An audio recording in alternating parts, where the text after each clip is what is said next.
Do you know what he needs to do? Just wind it around. Do like that? Yeah. It's a rare break for two young carers with heavy responsibilities.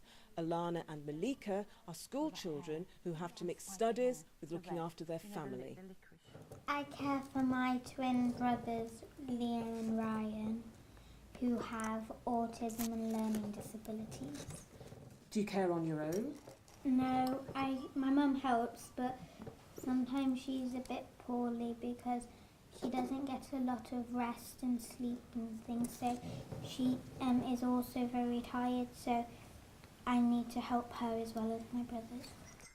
Malika lives alone with her mother, who suffers from chronic pain and finds it difficult to move.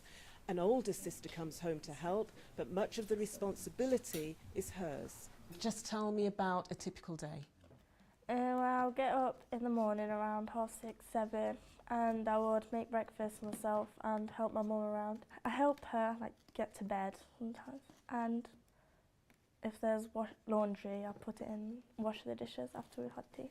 It's a common story. Derby City Council is working with 66 young carers. Nottingham has 200, and in Leicester the figure is 249, and the numbers are growing.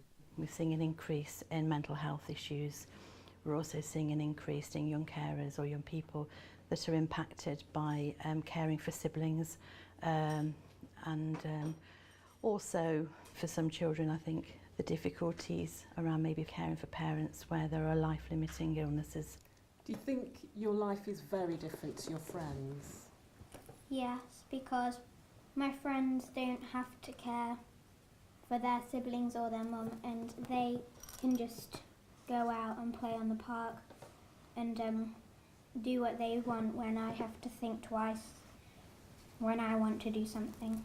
They have the more freedom to do stuff they want, do more activities, and if they ask you for a sleepover, you say no because you've got to care for someone in the house, and it's hard. Sometimes they don't understand what you mean. More and more children are taking on the burden of looking after their family.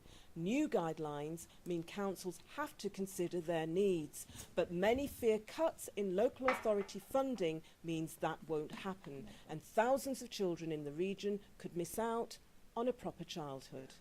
I like school because at school you feel like a child because you don't have a lot of responsibilities that are huge, but when you come home you really feel different, you feel almost like an adult, and it's hard.